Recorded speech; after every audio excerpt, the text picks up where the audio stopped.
Okay, welcome back to the channel, Searching for a Dream. Alright, we're looking at another boat. These are tiny boats that I'm showing you right now, just because we need you to just see. You know, if you can't afford to get a big one to get out there, you can still live in some of these tiny ones that we got right here. So, I'm not seeing myself in one. Good man. I'm not seeing myself living in one of these little tiny boats, but then again, yeah, I haven't went and seen it in person yet, so there's a big chance that I could do that. But then I gotta think about my dogs. Anyway, here's a 22-footer right here. Let's see what they said about this one. Let's see, who is this? This is a Catalina 22, and they're gonna tell us about it. All right, people that wanted a tour of the Catalina 22, it shouldn't take long, right? It's not that big of a boat. Oh, it's so roomy in here. You could fit 10 people.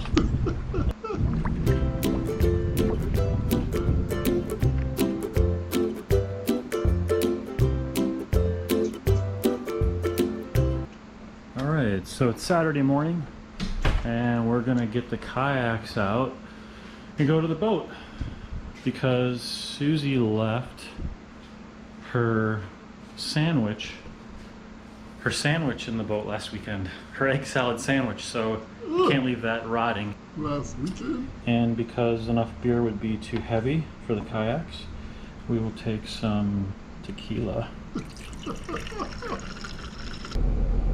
Stopping for some burritos on the way. Burritos.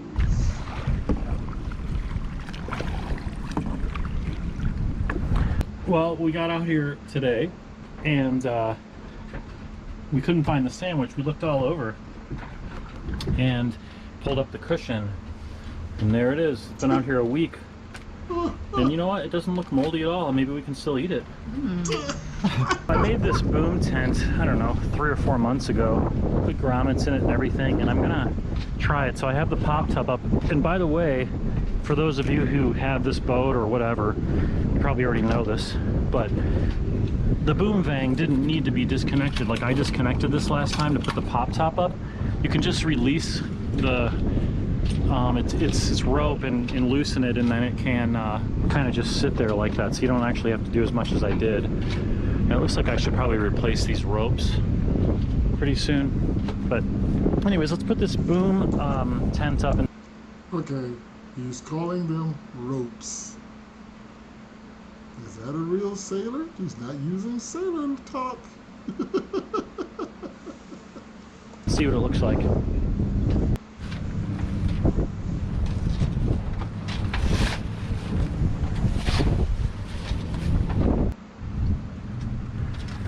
So check it out. Man, this worked out really well. I made this boom tent out of this shade sail material, and I put a lot of grommets in the side, thinking I would put it on the safety line here, and I really didn't need to. Just the back ones and the fronts is all it needed, and it pulled it tight. Now we have this nice shady area, and if it were to rain or something, it would protect us from that. It's probably like 10 degrees. Yeah, it's just much more livable. So if you're hanging out by an island or staying overnight or whatever, a boom tent's always a good idea.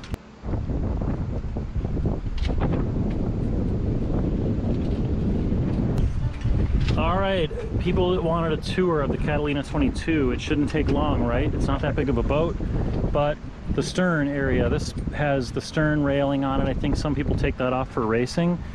This boat has the main sheet traveler that goes through these cleats, these cam cleats.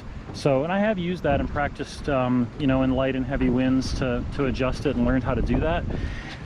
There's some hatches back here. One that's just kind of general for anchors or dock lines and fenders, whatever you want. It's a pretty big area, and it goes all the way up into that area. And then this side is going to have a fuel tank, and I've upgraded to a 6-gallon tank, which gives us about 5 to 6 hours of motor. And back in there, there's lots of room. You could put 2 people in there. here in the cockpit, which is big enough for 4 people. I mean, I guess you could fit 6 if you weren't doing anything, but 4 people, except when you're sailing, you really only want to have 2 people in here. There are these little cubbies to put the radio and phones and maybe, you know, whatever else you need to grab a horn and stuff like that. So those are really useful. Cockpit drains up here to drain the cockpit. A level gauge I put on, and these are the screws that hold on the winch for the keel, which we have down right now because it's really windy today and we're pitching a lot, so we put the keel down on anchor here.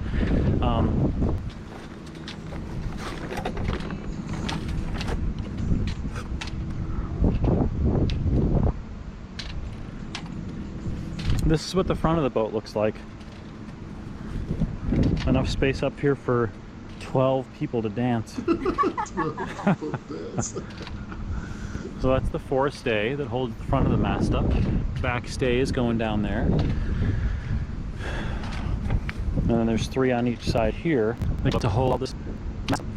And there's the front hatch and the anchor line. This boat has a nice coating to walk on, so it's non-slip. And I have a kellet that's on the anchor there. There's a video I made about anchoring. You can watch that if you want. But look at this, it calmed down so much. It's so pretty out here now. It's beautiful. It's quiet, other than these halyards slapping. One of the things you can do to prevent that is put a bungee, like here, to this cable, and it gets off there. And it stops them if you're sleeping or you're in a marina and you don't want to bother people. But we're out here, it doesn't really matter. I kind of like the sound of it too. The boom tent's up and the pop top. You close this too with the pop top up to get rid of some of the sun if you didn't have a boom tent on. Okay, so in the cabin, back here, it's pretty cavernous in there. You can throw a lot of stuff in. These are cribboards from the opening here. And we keep a fan and some bungees and things. You know, I organize it, but you end up using the space and it gets kind of a little unorganized. I put a panel here with some USB ports, cigarette lighter or 12-volt power, and a voltmeter so I can see what voltage our battery has. 12.4 volts. And then that's the crank for the keel. And inside here is a battery. I've got a fuse block on there now, and also I put this switch on so I can turn everything off and not leave something on. There's a panel over here for the cabin lights, and some of the other lights and things with fuses. And then behind this cushion, I have my solar panel connector for the solar charger, and there's a little cubby there where you can see back under there, and I guess you could store stuff in there, but we don't. There's a hatch under this seat so that you can store things in there, and I don't store anything in that one, but under this hatch here we store all the oil and lots of tools and things like that. And then this table here, it folds down into a bed, and I'm gonna show you guys that in just a minute. Looks like a nice little cruiser, a little weekend cruiser. I can't see myself living on that boat. You know, and then some people can live on it. I can't see myself living on that. I can't see it. I'm trying to see it, but I can't see it. Nah. Minute in the same video so you can see how we sleep in here. There's nice, and in the older models like this before 1986, this is an 84, there's shelves there, and in the newer models it kind of just goes straight down, and they omitted that. But we store a lot of stuff up there that we use, so it's kind of nice. We redid this table and everything in a video that was before this. If you haven't seen it, you can watch my other videos. And of course, the front area where you would sleep, I don't really find it useful. It's too small to get up in there, and it's much nicer sleeping right here. But I keep the rudder so it's not in the water, because I leave my boat in the water. There's a huge storage compartment there. We keep our jib up there in that storage compartment, which I can reach right through there, so that when we go to sail I can... Okay, he's got a rudder that's right there, which is cool. On boats, I notice people don't, and I don't know where you would store it, but I'd find a way. I'd have an extra rudder, because somehow I've seen everybody's rudder get destroyed somehow, and you can't steer your boat after that, you know, or it just falls off. you know. So I think in a rudder, there's got to be rudder storage somewhere where you can store one rudder or two if you have two. Because if you have a catamaran, you got two. So you know what I'm saying? And just reach down in and grab it. And some other things we just kind of keep up here, the life jackets, the cooler, it's a nice place for that. And if I move around here, you can see the so-called couch. That's like the most comfortable seat in here, I think. You can lay on it, take a nap, and there's another whole shelf up there where we keep like an extra light and the fire extinguisher and some things that we need to grab quickly. What else is in here? The windows. I got a new seal kit to redo the seals in the windows. I just haven't done it yet.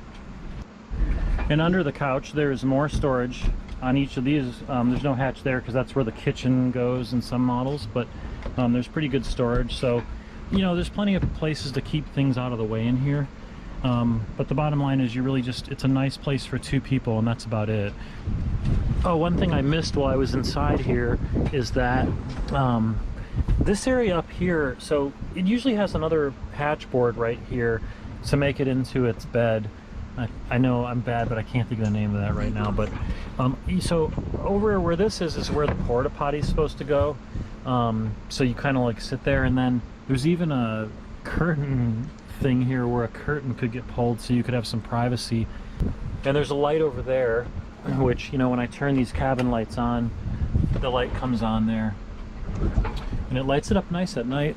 And if you're not familiar with sailboats, this has to be here because the mast is right there, and you know, all these cables here are holding the mast up, including the forestay and the backstay cable, all holding that mast up, and all that weight and pressure comes down and transfers through here. So that's what that is. Some sailboats have a mast that goes through the deck all the way into the floor here, and you can like see the mast in the cabin. On these boats, they just had this sweet 70s looking knurled wood. All right, so to make this into a bed, you lift this up and fold the leg in, and then you just take it off here, put it here, like this.